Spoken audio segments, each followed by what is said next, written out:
Baiklah, bismillahirrahmanirrahim. Assalamualaikum warahmatullahi wabarakatuh.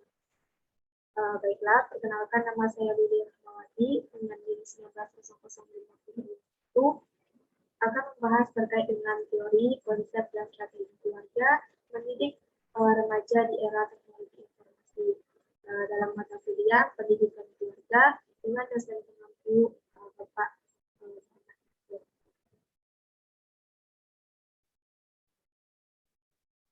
Baiklah, pada pembahasan pertama itu kita harus tahu dulu apa sih itu remaja.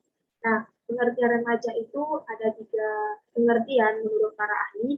Yang pertama yaitu menurut Asrori dan Ali 2016, remaja adalah suatu usia di mana individu menjadi terintegrasi ke dalam masyarakat dewasa, suatu usia di mana anak tidak merasa bahwa dirinya berada di bawah tingkat orang yang lebih tua, melainkan merasa sama atau paling tidak sejajar.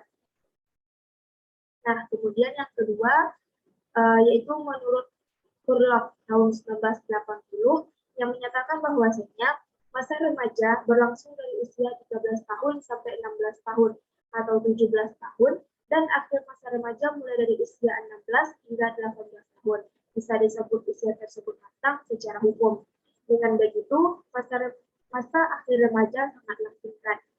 Nah, menurut Sri Rumini dan Siti Sundari 2004 halaman 53 mengatakan bahwasanya remaja yaitu peralihan dari masa anak dengan masa dewasa yang merasakan perkembangan semua ronde atau fungsi sebagai memasuki masa dewasa. Kemudian yang slide selanjutnya yaitu apa sih itu teknologi. Sebelum kita memasuki pembahasannya lebih mendalam, kita harus tahu dulu apa itu remaja, apa itu teknologi. Nah, yang saya temui, teknologi itu merupakan sebuah payung terminologi yang mencakup seluruh peralatan teknis untuk memproses dan menyampaikan informasi. TIK mencakup 2 aspek, yaitu teknologi informasi dan teknologi komunikasi. Jadi, teknologi itu ada berupa informasi dan ada berupa komunikasi yang merupakan sebuah alat yang digunakan untuk menyampaikan sebuah informasi. Nah, kemudian yang ketiga, slide selanjutnya, itu apa sih itu keluarga? Nah, keluarga adalah sebuah unit terkecil dari masyarakat yang terdiri atas kepala keluarga dan beberapa orang yang terkumpul dan serta orang-orang yang selalu menerima kekurangan dan kelebihan orang yang ada di sekitarnya, baik itu buruk yang anggota keluarga ataupun baiknya yang dapat merubah kodrat yang ada. Nah, garis besarnya yang baik diarahkan dan yang buruk dapat diperbaiki dan tidak harus menghakimi. Jadi keluarga itu merupakan unit terkecil dari sebuah masyarakat, di mana ada juga yang mengatakan bahwasanya keluarga itu adalah sebuah unit terkecil yang meliputi di dalamnya ada kepala keluarga, ada istri, ada anak, dan ada beberapa keluarga inti kecil lainnya. Nah, di dalam keluarga itu tidak hanya keluarga inti, tapi juga ada keluarga besar dan ada juga beberapa keluarga kerabat terdekat. Nah, baru kita masuk ke pembahasan berikutnya, yaitu mengenai manfaat teknologi bagi remaja. Seperti yang kita ketahui, bahwasanya teknologi memang memiliki beberapa dampak dan beberapa manfaat juga. Nah, di sini kita kaji terlebih dahulu apa sih manfaat teknologi bagi remaja, karena begitu zaman saat sekarang ini teknologi sangat dibutuhkan, baik itu dari usia remaja maupun usia dewasa, bahkan sampai usia lansia. Nah, di sini ada beberapa manfaat teknologi bagi remaja. Yang pertama yaitu dari segi bidang pendidikan. Sebagaimana kita ketahui pada saat sekarang ini kan pembelajaran itu lebih sering daring atau bisa dikatakan menggunakan teknologi yang ada, seperti misalnya handphone, laptop, dan alat-alat yang menunjang untuk proses pembelajaran. Jadi di bidang pendidikan ini manfaat teknologi adalah membantu para mahasiswa dan para siswi untuk belajar. Artinya dengan adanya teknologi mereka mampu belajar walaupun tidak harus tatap muka ataupun offline. Mereka tetap bisa memperoleh ilmu pengetahuan dengan adanya teknologi seperti handphone dan seperti laptop. Dengan adanya handphone dan laptop tersebut, mereka mampu mengakses berupa aplikasi Zoom ataupun aplikasi pendukung lainnya untuk mereka bisa belajar seperti Google Meet atau Google Classroom. Nah, kemudian yang kedua itu ada yang namanya bidang pemerintahan. Nah, di bidang pemerintahan ini pemberdayaan pada masyarakat melalui informasi yang mudah diperoleh. Kemudian yang kedua, informasi yang disediakan 24 jam per hari, 7 hari dalam seminggu tanpa harus menunggu kantor dibuka ataupun harus mencari alamat kantor tersebut. Nah, kemudian yang ketiga, pelaksanaan pemerintahan yang lebih efisien dan lebih baik. Selanjutnya itu di bidang ekonomi. Di bidang ekonomi ada beberapa manfaat. Yang pertama yaitu pertumbuhan ekonomi yang semakin tinggi. Hal ini ditunjukkan dengan banyaknya perusahaan besar menggunakan perangkat dan sistem yang berbasis teknologi informasi. Kemudian pada saat sekarang ini yang seperti kita ketahui kan orang memesan atau belanja itu secara online. Nah, jadi diperlukan juga teknologi dalam hal ini. Seperti misalnya adanya aplikasi Lazada, aplikasi Shopee, dan lain sebagainya. Nah, dengan adanya bantuan teknologi ini, mampu meringankan atau meringankan beban orang lain yang tidak harus keluar untuk berbelanja. Artinya mereka bisa menggunakan teknologi yang ada, seperti beberapa aplikasi yang saya sebutkan tadi. Dengan begitu, mudah bagi mereka untuk mengakses apapun yang mereka butuhkan. Nah, kemudian yang terakhir itu ada bidang kesehatan. Di bidang kesehatan ini, teknologi juga sangat berfungsi, di mana yang pertama yaitu memudahkan sistem pengadministrasian data pasien. Contohnya saja, misalnya kita mau ke puskesmas, itu tidak harus langsung ke puskesmas mengambil antigen, duduk dan menunggu panggilan berikutnya, tapi kita bisa mengakses melalui aplikasi yang telah disediakan oleh para puskesmas, sehingga dengan begitu mampu memudahkan kita untuk bisa mengikuti aturan atau prosedur yang ada. Nah, selanjutnya itu ada dampak positif teknologi bagi remaja. Nah, di sini seperti kita ketahui dampak positif dan dampak negatif itu pasti tentunya ada bagi remaja.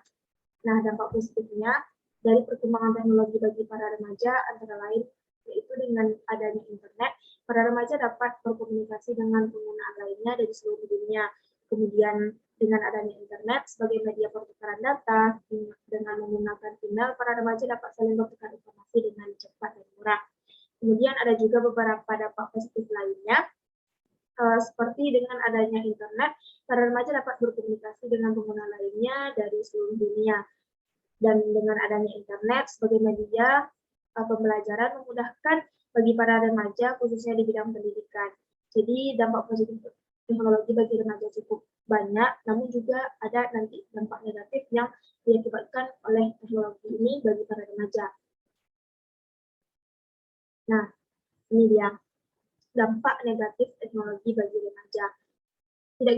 Tidak bisa kita pungkiri bahwasanya yang namanya teknologi itu sangat mempengaruhi remaja jika tidak digunakan dengan aturan atau sesuatu yang telah ditentukan.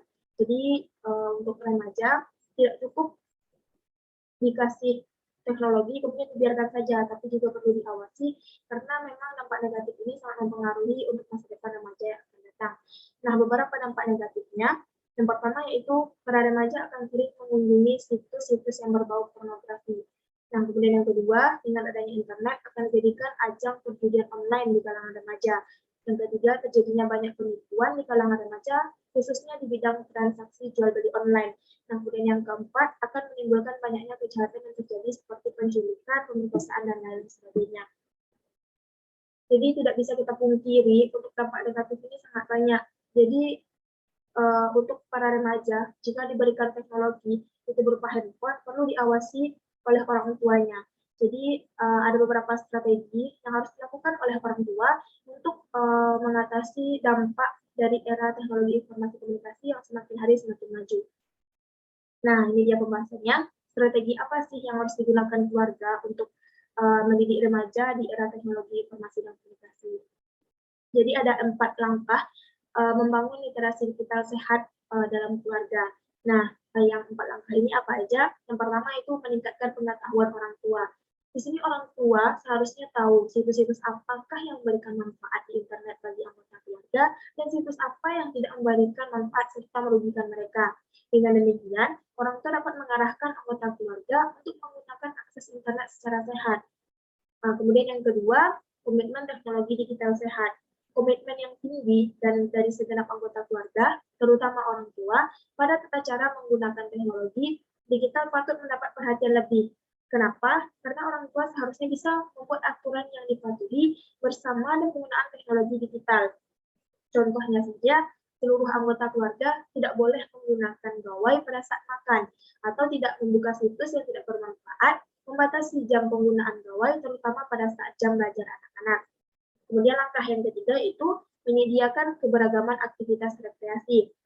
Kebutuhan terhadap aktivitas rekreasi ini perlu difasilitasi di dalam keluarga dengan menyediakan beragam jenisnya. Dengan adanya aktivitas rekreasi yang beragam, misalnya olahraga atau liburan bersama, maka teknologi digital tidak lagi menjadi satu-satunya pilihan. Nah, di dalam aktivitas rekreasi ini kita dapat misalnya membawa keluarga ke jalan-jalan ke kebun binatang atau mungkin rekreasi liburan ke pantai. Jadi setidaknya tidak harus setiap hari itu atau 24 jam itu menggunakan yang namanya teknologi. Kemudian langkah yang keempat, peningkatan kepedulian masyarakat. Nah, ditinjau dari segi interaksi antar manusia, dunia digital sebenarnya sama saja dengan dunia nyata. Kenapa? Karena segala norma dan etika yang berlaku di dunia nyata sepatutnya pula diterapkan di dunia digital. Kita tidak bisa seenaknya menyerang pribadi orang lain di dunia maya tanpa konsekuensi yang harus siap kita terima seperti di dunia nyata. Jadi sebenarnya antara dunia nyata dengan dunia maya itu memiliki kesamaan yang mana jika kita mengkaitkan dengan aturan yang ada di dunia nyata gitu. Jadi dunia maya itu tidak seburuk seperti yang kita pikirkan di dunia nyata. Nah, kemudian kasus remaja di era teknologi informasi dan komunikasi. Di sini berdasarkan pengamatan lapangan yang telah saya lakukan, ada sebuah kasus yang mengakibatkan remaja yang terdampak teknologi informasi dan komunikasi ini dalam hal negatif. Itu terjadi di sebuah pondok pesantren di salah satu daerah, tidak bisa disebutkan. Nah, di sana seorang pelajar pondok pesantren itu diberikan teknologi atau diberikan berupa handphone oleh orang tuanya, tetapi tidak diberikan pengawasan yang penuh. Artinya diberikan handphone dan dibiarkan anak itu mengakses sesuai dengan apa yang perlu diakses gitu. Jadi tidak diawasi dan tidak diperhatikan apa yang mereka akses. Nah, akibatnya seperti dampak negatif yang di awal tadi, bahwasanya dia mengakses situs-situs yang berbau pornografi. Nah, saat dia mengakses itu, dia mulai merasakan lebih ingin mengetahui apa sih itu pornografi dan apa sih itu seksual dan bagaimana sih langkah-langkah serta bagaimana sih yang harus dilakukan gitu. Nah, akibat dari adanya serangan-serangan teknologi yang setiap hari situs tersebut dia lihat, akhirnya dia melakukan hal tersebut ke temannya yang ada di pondok pesantren tersebut. Akibatnya teman tersebut mengadukan hal itu kepada guru atau ustazah atau ustadz yang ada di pondok tersebut. Nah, setelah kejadian tersebut, maka anak yang terpengaruh teknologi yang tidak baik ini dikeluarkan dari pondok pesantren. Jadi pelajaran yang kita ambil itu bahwasanya memang adanya perlu pengawasan 24 jam dari orang tua terhadap kasus remaja yang memang diberikan teknologi secara khusus memang untuk belajar. Seperti beberapa langkah yang saya sebutkan tadi, yaitu adanya pengetahuan orang tua akan situs-situs yang berbahaya, yang akan merugikan dan akan memberikan manfaat kepada anak. Karena jika kita tidak mengetahuinya, tidak tertutup kemungkinan hal yang saya sebutkan terjadi. Nah, jadi untuk mengatasi kasus tersebut, adanya perlu pengawasan dari orang tua berdasarkan 4 langkah sehat digital yang saya sebutkan di slide sebelumnya. Mungkin hanya sekian yang dapat saya sampaikan. Terima kasih. Assalamualaikum warahmatullahi wabarakatuh.